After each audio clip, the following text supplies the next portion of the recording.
ABTA test পেপারের 456 নম্বর পেজে একের দাগের যে প্রথম অঙ্কটি আছে সেটি বলেছে যে কোনো মূলধন 10 বছরে দ্বিগুণ হলে বার্ষিক সুদের হার 5%, 10%, 15% না 20%।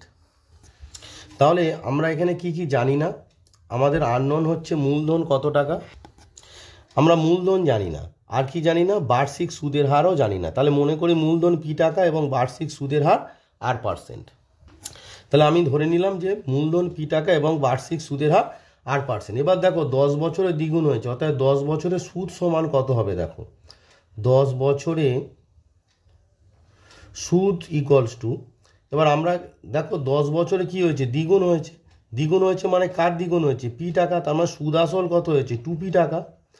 সুদ আসল হয়েছে, দ্বিগুণ হয়েছে মানে সুদ আসল হয়েছে 2p টাকা। তার মানে সুদ কত হবে, 2p থেকে আসলটা বাদ, অর্থাৎ মূলধনটা তোমায় বাদ দিতে হবে। তার মানে সুদ হবে 2p minus P equals to হচ্ছে পি টাকা। এবার লক্ষ্য করে দেখো, আমরা 10 বছরের সুদের একটা সূত্র জানি, কি বলো, PRT/100। তাহলে পি ইন্টু আর মানে হচ্ছে সুদের হার, আর টি মানে কত না 10 বছর বাই 100 ইকুয়ালস টু আমার কি আছে না পি আছে। লক্ষ্য করে দেখো এই বোথ সাইড থেকে পি কেটে গেল আর এখানে 0 0 কেটে গেল, দেওয়ার পর আমরা আর ইকুয়ালস টু কত পেলাম না 10। অর্থাৎ বার্ষিক সুদের হার কত হবে না 10%। অর্থাৎ অপশন বি উত্তর হবে 10%। 2 নম্বর বলেছে x² minus 3x plus K equals to 10 সমীকরণের বীজদ্বয়ের গুণফল -2 হলে কে এর মান কত। দেখো আগে সমীকরণটিকে স্ট্যান্ডার্ড ফর্মে নিয়ে যাও। তাহলে x² মাইনাস 3x প্লাস কে, এই যে 10 আছে ডান পক্ষে, ওটিকে বাম পক্ষে আনলে হয়ে যাবে -10 ইকুয়ালস টু 0। তার মানে সমীকরণটি x² plus bx plus c আকারে চলে গেল। এবার সমীকরণে বীজদ্বয়ের গুণফল দেওয়া আছে -2। তাহলে বীজদ্বয়ের গুণফল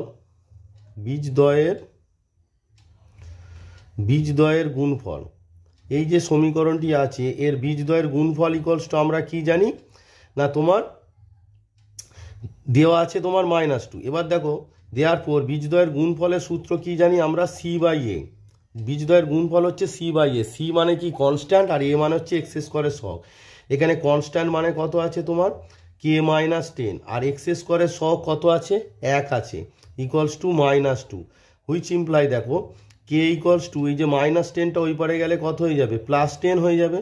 তাহলে k ইকুয়ালস টু কত দাঁড়াচ্ছে 10 - 8 মানে 10 - 2 মানে তোমার দাঁড়ালো 8। তার মানে তোমাদের অপশন সি 8 হচ্ছে পারফেক্ট আনসার। 3 নম্বরে বলেছে ও কেন্দ্রীয় বৃত্তের এবি ও সিডি দুটি জ্যায়ের দৈর্ঘ্য সমান।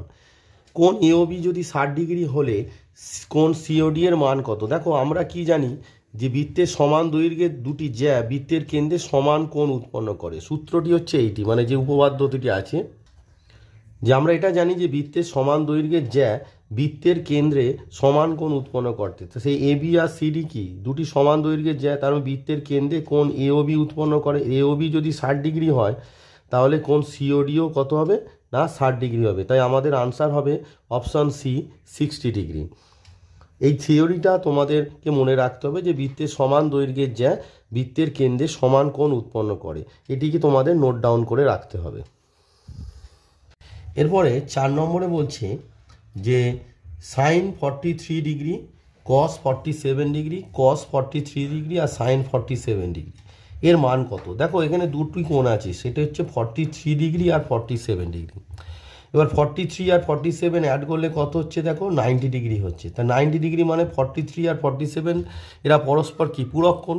তাহলে আমরা কি জানি যে এই যে সাইন 43, তাহলে ছোটোটিকে যদি আমরা রেখে দিই, মানে সাইন 43 যদি রেখে দিই তাহলে তোমার দাঁড়াচ্ছে সাইন 43 ডিগ্রি কস এই যে 47 ডিগ্রি আছে এটিকে আমরা লিখতে পারি 90 ডিগ্রি মাইনাস 43 ডিগ্রি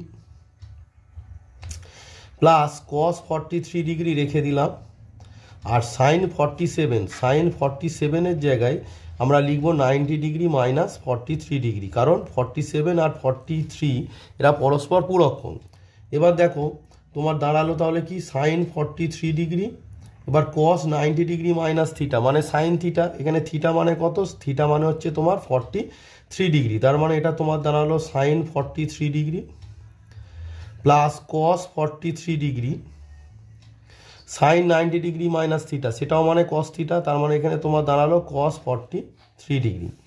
এবার লক্ষ্য করে দেখো সাইন 43 সাইন 43 মানে হচ্ছে sine square 43 degree plus cos 43 মানে হচ্ছে কসের স্কোয়ার 43 ডিগ্রি। তার মানে আমার কি দাঁড়ালো, এবার আমরা জানি সাইন স্কোয়ার থিটা প্লাস কসের স্কোয়ার থিটা, এখানে থিটা মানে 43 ডিগ্রি ইকুয়ালস টু 1 জানি, তার মানে ভ্যালুটা কত দাঁড়ালো 1। তার মানে আমাদের আনসার হলো অপশান ডি 1। নেক্সট বলেছে দুটি নিরেট গোলকের বক্রতলের অনুপাত 16:9 হলে তাদের আয়তনের অনুপাত কত হবে। তাহলে আমরা কি জানি যে গোলকের বক্রতলের ক্ষেত্রফল হচ্ছে তোমার 4πr²। তাহলে ধরে নিলাম যে মনে করি গোলক দুটির ব্যাসার্ধ r1 একক এবং r2 একক। এবার তোমাদের দেওয়া আছে তাদের কি বক্রতলের অনুপাত 16:9। তার মানে তোমাকে গোলক দুটির বক্রতলের যে আয়তনটা আছে, বক্রতলের যে ক্ষেত্রফল আছে সেটি তোমাদের বের করতে হবে। প্রদত্ত গোলক দুটির বক্রতলের অনুপাত 16:9। প্রথম গোলকের বক্রতল কত হবে 4πr1² দ্বিতীয় গোলকের বক্রতল কত হবে 4πr2² ইকুয়ালস টু তোমার দেওয়া আছে 16:9।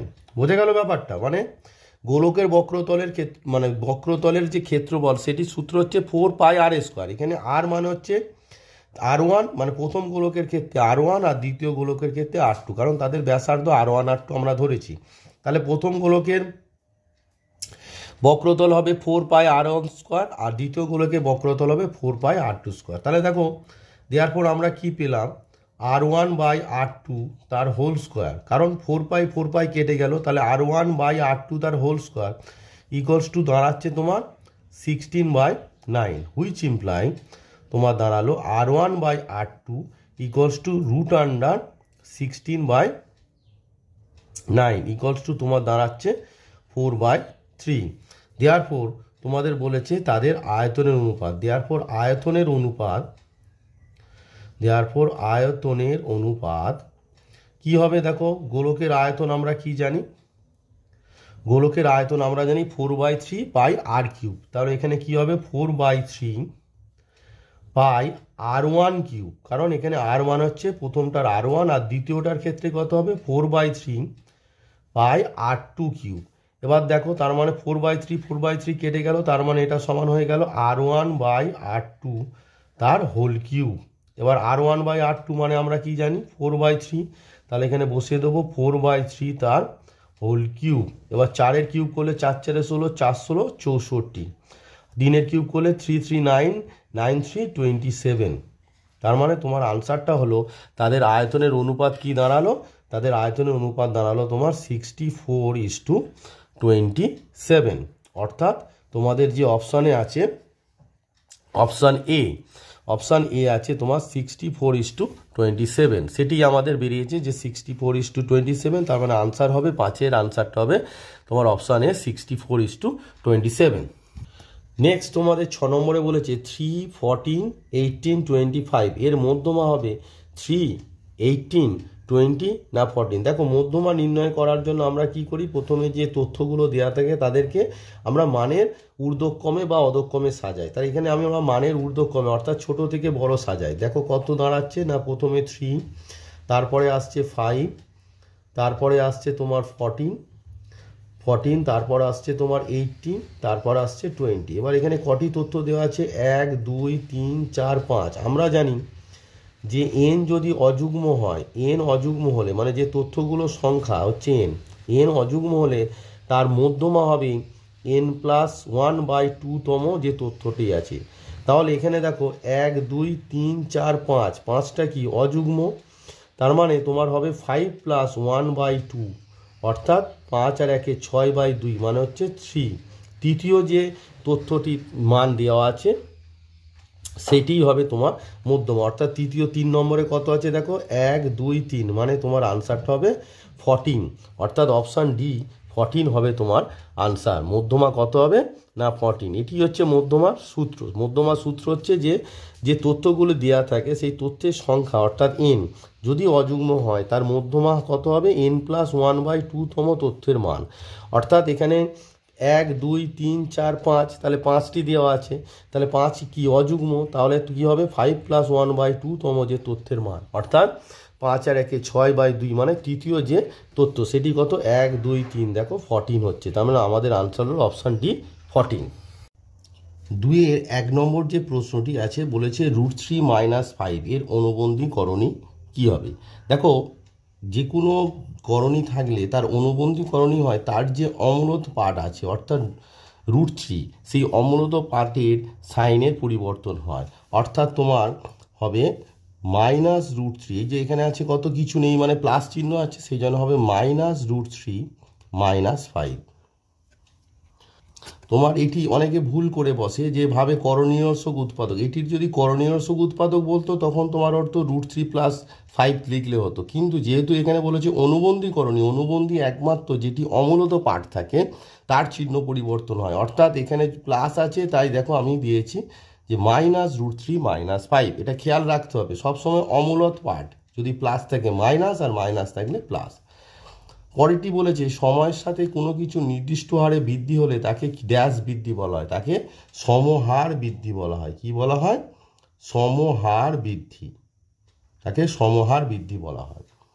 3 নম্বরে বলেছে বৃত্তের কোনো জ্যায়ের লম্ব সমদ্বিখণ্ডক ওই বৃত্তের ড্যাশ। দেখো ধরো এবি একটি জ্যা, তার লম্ব সমদ্বিখণ্ডক যদি আমরা টানি সেটি কি আমরা জানি কি যে কোনো জ্যায়ের লম্ব সমদ্বিখণ্ডক কি কেন্দ্রগামী। এবার সেটিকে যদি তুমি বাড়িয়ে দাও তার মানে কেন্দ্র ও গামী তো হচ্ছে লম্ব সমদ্বিখণ্ডক, তাকে বাড়িয়ে দিলে বৃত্তের কি হলো, এটি কেন্দ্র দিয়ে যে জ্যা একটি যাচ্ছে, দেখো এই যে লম্ব সমদ্বিখণ্ডক হয়ে গেল একটি জ্যা যেটি কেন্দ্রগামী। তা আমরা কি জানি কেন্দ্রগামী যে জ্যা সেটি কি বৃত্তের ব্যাস, বৃত্তের ব্যাস হবে। তার মানে বৃত্তের কোনো জ্যায়ের লম্ব সমদ্বিখণ্ডক কি হবে, বৃত্তের ব্যাস হবে। নেক্সট 4 নম্বরে বলেছে cos² θ - sin² θ = হাফ হলে cos⁴ θ - sin⁴ θ ভ্যালু কত। দেখো প্রথমে তুমি যদি এই cos⁴ θ - sin⁴ θ এই cos⁴ θটাকে আমরা লিখতে পারি cos² θ তার হোল স্কোয়ার মাইনাস sin⁴ θ এটিকে আমরা লিখতে পারি sin² θ তার হোল স্কোয়ার। এবার দেখো এটি কি হয়ে গেল a² - b² এর ফর্মুলা, তাহলে কি হবে a + b মানে তোমার হবে cos² θ + sin² θ into cos² θ minus sin² θ মানে a² - b² এর a + b into a minus b। এবার দেখো cos² θ + sin² θ মান কত 1, আর cos² θ মাইনাস sin² θ ভ্যালু কত দেওয়া আছে তোমার হাফ দেওয়া আছে, তাহলে = হাফ। তার মানে যে মানটা ছিল তোমার cos⁴ θ - sin⁴ θ তার ভ্যালু কি দাঁড়ালো না হাফ। তার মানে তোমার আনসারটা কত হবে না cos⁴ θ - sin⁴ θ = হাফ। 5 নম্বর বলছে ঘনক থেকে যে সর্ববৃহৎ শঙ্কু পাওয়া যায় তার ব্যাস ঘনকের ড্যাশ দৈর্ঘ্যের সমান, মানে একটা ঘনক থেকে সর্ববৃহৎ যে শঙ্কু পাওয়া যাবে তার ব্যাসের দৈর্ঘ্য ঘনকের ড্যাশের দৈর্ঘ্যের সমান হবে। এটির জন্য তোমরা ছবিটির দিকে যদি একটু লক্ষ্য করো তাহলে জিনিসটা ভালো করে বুঝতে পারবে। দেখো এখানে একটি ঘনক আছে, তো ঘনক থেকে সর্ববৃহৎ যে শঙ্কু কেটে নেওয়া হয়েছে, দেখো শঙ্কুটির যে ভূমিটি আছে সেটি হচ্ছে ঘনকের যে ভূমি আছে, দেখো ভূমির প্রত্যেকটা বাহুর কি করেছে টাচ করেছে। তার মানে এই যে শঙ্কুর ছবি তোমরা দেখতে পাচ্ছ এই শঙ্কুর ব্যাসের দৈর্ঘ্যটা কি হয়ে যাচ্ছে না ঘনকের দেখো বাহুর দৈর্ঘ্যের সমান হয়ে যাচ্ছে। এই যে ব্যাসটা কি হচ্ছে ঘনকের বাহুর দৈর্ঘ্যে সমান হয়ে যাচ্ছে। তার মানে তোমাদের এখানে ঘনক থেকে যে সর্ববৃহৎ শঙ্কু পাওয়া যায় তার ব্যাস ঘনকের ড্যাশের দৈর্ঘ্যের সমান, এখানে হবে তোমার বাহুর দৈর্ঘ্যের সমান। তাহলে আনসারটা কি হবে, আনসার হবে বাহুর দৈর্ঘ্যের সমান। পরবর্তী 6 নম্বরে বলেছে 2 3 9 10 9 3 9 এর সংখ্যাগুরু মান। দেখো সংখ্যাগুরু মান মানে হচ্ছে যে মানটা সব থেকে বেশি বার আছে। এখানে দেখো 2 এর যে মান কবার আছে না 2 এর মান একবার আছে। তারপর দেখো 3 কবার আছে দেখো 1 2, তাহলে 3 এর মান কবার আছে দুবার আছে। এবারে আর কি পড়ে আছে, 3-এর পর 9, দেখো 9-এর মানটা কবার আছে, দেখো 9 মানটা 1 2 3, তাহলে 9 মানটা তোমার 3বার আছে। তারপরে আছে তোমার 10, 10-এর মানটা কবার আছে, দেখো 10-এর মান 1বার আছে। তার মানে এখানে যে মানগুলো ছিল সেটি হচ্ছে 2 3 9 আর 10, তাহলে 2 আছে 1বার, 3 আছে 2বার, 9 আছে 3বার, 10 আছে 1বার। তাহলে কোন মানটা বেশিবার আছে না 9, তার মানে এর সংখ্যাগুরু মানের কত হবে, আনসার 9। 3-এর দাগের 1-এ সত্য মিথ্যার যে প্রশ্নগুলো থাকে এখানে বলেছে যে অংশীদারি ব্যবসায় পারো যে তোমরা 3-এর দাগের যে 1-এর যে প্রশ্নগুলো এগুলো হচ্ছে তোমাদের সত্য অথবা মিথ্যা বলতে হয়। তো 1 নম্বর যে প্রশ্নটি বলেছে অংশীদারি ব্যবসায় কমপক্ষে 3 জন লোকের দরকার। এবার দেখো আমরা কি জানি, যে কোনো অংশীদারি ব্যবসায় কমপক্ষে না 3 জন নয়, কতজন লাগে না 2 জন লোক লাগে। কতজন লাগে, 2 জন লোক লাগে। তার মানে আমরা কি জানি যে এখানে বলেছে 3 জন লোকের দরকার, কিন্তু আমরা জানি কমপক্ষে 2 জন লোকে। তার মানে এখানে যে স্টেটমেন্টটি দিয়েছে এটি কি হবে, এই স্টেটমেন্টটি হবে মিথ্যা, এই স্টেটমেন্টটি মিথ্যা হবে। পরবর্তী যে প্রশ্নটি বলেছে তোমাদের বলেছে, দেখো 2 নম্বরে বলছে এক্স প্রপোর্শনালস টু জেড এবং ওয়াই প্রপোর্শনাল টু জেড হলে x Y proportionals to Z হবে। লক্ষ্য করে দেখো, এক্স প্রপোর্শনাল টু জেড এটিকে আমরা লিখতে পারি জেড প্রপোর্শনাল টু এক্স, কারণ এক্স জেড এর প্রপোর্শনাল হলে জেড এক্স এর প্রপোর্শনাল হবে। আবার ওয়াই প্রপোর্শনাল টু জেড এটিকে আমরা লিখতে পারি যে জেড প্রপোর্শনাল টু ওয়াই। এবার দেখো জেড এক্স এর প্রপোর্শনাল আবার জেড ওয়াই এর প্রপোর্শনাল, তার মানে যৌগিক ভেদের উপপাদ্য কি বলছে যে জেড যদি এক্স এর প্রপোর্শনাল হয়, জেড যদি ওয়াই এর প্রপোর্শনাল হয়, তাহলে Z proportional to X Y. এবার Z proportional to X Y, সেখান থেকে আমরা কি লিখতে পারি, which imply X Y proportional to Z. কারণ জেড যদি এক্স ওয়াই প্রপোর্শনাল হয় তাহলে এক্স ওয়াই হবে জেড এর প্রপোর্শনাল। তার মানে এক্স ওয়াই জেড এর যে প্রপোর্শনাল, এই যে স্টেটমেন্টটি আছে এই স্টেটমেন্টটি কি হয়ে গেল না সত্য, এটি সত্য। এর যে প্রমাণগুলো তোমাদের বই আছে, যে এটি আমি একটু করে দেখাচ্ছি তোমাদের, যে আমি বললাম যে এক্স প্রপোর্শনাল টু ওয়াই যদি হয়, আমি লিখলাম which imply Y proportional to X. এই প্রমাণটা খুবই সোজা, যে X proportional to Y which imply X equals to কী হবে, কে ওয়াই ফর সাম ভেদ ধ্রুবক, অশূন্য ভেদ ধ্রুবক কে, যেখানে কেটি কি, কে হচ্ছে অশূন্য ভেদ ধ্রুবক, কে হচ্ছে তোমার অশূন্য ভেদ ধ্রুবক, অশূন্য ভেদ ধ্রুবক। এবার লক্ষ্য করো, দেয়ারফর তুমি ওয়াই ইকুয়ালস টু কত লিখতে পারো, 1/k into x equals two 1/k এর মানটাকে যদি এম ধরি তাহলে এম ইন্টু এক্স, যেখানে এম ইকুয়ালস টু কী দাঁড়াচ্ছে, যেখানে এম ইকুয়ালস টু হচ্ছে 1/k, আর যেহেতু কে অশূন্য ভেদ ধ্রুবক তাহলে এম ইকুয়ালস টু 1/k সেটিও অশূন্য ভেদ ধ্রুবক। দেয়ারফর আমার দাঁড়াইলো যেহেতু Y equals to M X, তার মানে ওয়াই প্রপোর্শনাল টু এক্স, তার মানে X proportional to Y imply Y proportional to X. এই সূত্রটাই আমি লাগিয়েছি কিন্তু, যে এক্স প্রপোর্শনাল টু জেড তার মানে Z proportional to X, Y proportional to Z তার মানে জেড প্রপোর্শনাল টু, এবার জেড যেহেতু এক্স এর প্রপোর্শনাল আবার জেড ওয়াইয়েরও সঙ্গে প্রপোর্শনাল, তার মানে Z proportional to X Y, that is from যৌগিক ভেদের উপপাদ্য। এবার এই Z proportional to X Y মানে আমরা উল্টে দিতে পারি যে X Y proportional to Z, তার মানে প্রদত্ত যে স্টেটমেন্টটি ছিল সেটি সত্য। 3 নম্বরে বলেছে একটি ত্রিভুজের 3টি বাহুর দৈর্ঘ্যের অনুপাত 3:4:5 বলে ত্রিভুজটি সর্বদা সমকোণী ত্রিভুজ। দেখো যে যে অনুপাতটা দেওয়া আছে তাদের বর্গের সমষ্টি করো। দেখো 3 স্কোয়ার প্লাস 4 স্কোয়ার সমান, দেখো 3 স্কোয়ার আর 4 স্কোয়ার করলে কত হচ্ছে 9 + 16 সমান কত 25 ইকুয়ালস টু থার্ড যে বাহুটি আছে অর্থাৎ 5 স্কোয়ার, তার মানে প্রথম দুটো বাহুর বর্গের সমষ্টি তৃতীয় যে বাহুটি আছে তার বর্গের সমষ্টি সমান হয়ে গেল। মানে যে অনুপাত থেকেই আমরা বুঝতে পারছি যে প্রথম দুটো অনুপাতের বর্গের সমষ্টি তৃতীয় অনুপাত যেটি আছে তার বর্গের সমষ্টি সমান হয়ে যাবে। এবার আমরা কি জানি যে সমকোণী ত্রিভুজের অতিভুজ স্কোয়ার সমান লম্ব স্কোয়ার প্লাস ভূমি স্কোয়ার, তার মানে এখানে যে স্টেটমেন্টটি দেওয়া আছে একটি ত্রিভুজের 3টি বাহুর দৈর্ঘ্যের অনুপাত 3:4:5 হলে ত্রিভুজটি সর্বদা একটি সমকোণী ত্রিভুজ, তার মানে এই যে স্টেটমেন্টটি আছে এটি সত্য। পরবর্তী যে প্রশ্নটি তোমাদের দিয়েছে 0 θ <90, অর্থাৎ থিটার মান যদি তোমার সূক্ষ্মকোণ হয় তাহলে sec square theta plus cos square theta সর্বনিম্ন মান। দেখো sec square theta plus cos square theta এটিকে তোমরা কি ভাবতে পারো A square plus B square, এটি সূত্র আছে, এটি সূত্র কি এ মাইনাস বি তার হোল স্কোয়ার, তাহলে sec theta minus cos theta তার হোল স্কোয়ার প্লাস 2ab, তার মানে 2 sec theta into cos theta equals to তোমার দাঁড়াচ্ছে কি দেখো না sec theta minus cos theta তার হোল স্কোয়ার, এবার sec theta into cos theta মানে কত 1, তার মানে কত দাঁড়ালো 2। এবার দেখো এটি তো দুটি রাশির মানে ডিফারেন্স আছে কিন্তু তার বর্গ আছে, তার মানে এর সর্বনিম্ন মান কত হতে পারে, সেক থিটা আর কস থিটার সর্বনিম্ন মান হতে পারে তোমার 0 হতে পারে, সেই জন্য which is less than equals to 2 হয়ে গেল। তার মানে এই যে sec theta minus cos theta plus 2 is less than equals to 2, কারণ এর সর্বনিম্ন মান 0 হতে পারে কিন্তু নেগেটিভ হবে না, তাই এর সর্বনিম্ন মানটি এই যে টোটাল যে রাশিটি আছে এর সর্বনিম্ন মান কত হয়ে গেল, লেস দ্যান ইকুয়ালস টু 2। তার মানে sec square theta plus cos square theta is less than equals to 2, অর্থাৎ এর সর্বনিম্ন মান কত হলো না 2 হলো। তাহলে আমাদের যে স্টেটমেন্টটি ছিল সেটি সত্য, তার মানে এখানে যে স্টেটমেন্টটি ছিল সেটি তোমার সত্য।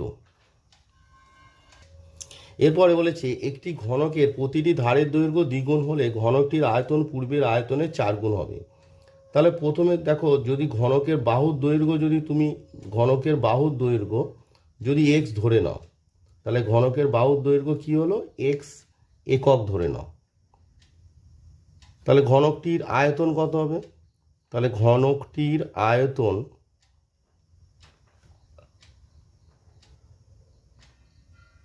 আমরা ঘনকের আয়তন কি জানি বলো, আমরা ঘনকের আয়তন জানি বাহুর কিউব, তার মানে তোমার কত হবে এক্স কিউব ঘন একক, এক্স কিউব ঘন একক।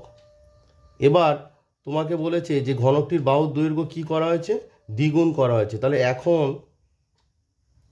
এখন বাহুর দৈর্ঘ্য ইকুয়ালস টু কত হয়েছে 2x একক, তাই তো দ্বিগুণ করতে কত হয়েছে 2x একক। তাহলে এখন ঘনকটির আয়তন কত, ঘনকটির বাহুর দৈর্ঘ্য দ্বিগুণ করায় ঘনকটির আয়তন কত হবে, ঘনকটির আয়তন তোমার হবে বাহুর কিউব, বাহুর কিউব মানে হচ্ছে 2x তার হোল কিউব, তার মানে 2 এর কিউব করলে কত হচ্ছে 8x কিউব, আর 8x কিউবটা কি ঘনকের পূর্বের ঘনকের আয়তন, তার মানে 8 ইন্টু পূর্বে ঘনকের আয়তন, পূর্বে ঘনকের আয়তন, পূর্বে ঘনকের আয়তন। তাহলে আমার কি দাঁড়ালো, তার মানে আমার কি দাঁড়ালো যে যদি ঘনকের বাহুর দৈর্ঘ্য দ্বিগুণ করি তাহলে তার আয়তন পূর্বের আয়তনের কত হবে 8 গুণ, কিন্তু এরা দিয়েছে কি এরা বলছে 4 গুণ, তার মানে প্রদত্ত যে স্টেটমেন্টটি আছে সেটি মিথ্যা। 6 নম্বরে বলছে n অযুগ্ম হলে n+1/2 তম পদটি হচ্ছে মধ্যমা। তো এটি সত্য না মিথ্যা, এটি তোমরা তোমাদের যে টেক্সট বুক আছে টেক্সট বুকের সূত্রে তো তোমরা দেখেছো, সেটি তোমাদের একটু দেখিয়ে দিচ্ছি যে মধ্যমা অ্যাকচুয়ালি কি। তোমাদের দেখো টেক্সট বুকের যে 342 নম্বর পেজ আছে সেখানে বলেই দিয়েছে যে n অযুগ্ম হয়, তাহলে দেখো যদি n অযুগ্ম হয় তাহলে তোমার হচ্ছে n+1/2 তম মানটি হচ্ছে মধ্যমা, আর n যুগ্ম হলে কোনো মধ্যমান পাওয়া যাবে, সে দুটি মধ্যমান পাওয়া যাবে, সেটি কি n/2 তম, মানে যদি nটা যুগ্ম হয় তাহলেও একটি মধ্যমান পাওয়া যাবে, কিন্তু সেটি কি n/2 তম এবং n/2+1 তম যে মান হবে তার গড়, অর্থাৎ মধ্যমা সমান হচ্ছে xn/2 প্লাস xn/2 প্লাস 1/2 তম যখন nটি কি যুগ্ম। তার মানে n অযুগ্ম হলে কি হবে মধ্যমা হবে n+1/2 তম মানটি হবে তোমার মধ্যমা। তো এখানে যে স্টেটমেন্টটি তোমাদের দিয়েছে তার মানে সেই স্টেটমেন্টটি সত্য। তাহলে এখানে কি বলেছে যে n অযুগ্ম হলে n+1/2 তম পদটি মধ্যমা, তার মানে এই যে স্টেটমেন্টটি সেটি কি হয়ে গেল সত্য। দুটো জিনিস আছে, একটা হচ্ছে n অযুগ্ম, n অযুগ্ম হলে n+1/2 তম পদটি হচ্ছে মধ্যমা, আর যদি n যুগ্ম হয় n/2 তম এবং n/2+1 তম পদের যোগফল/2 হচ্ছে মধ্যমা।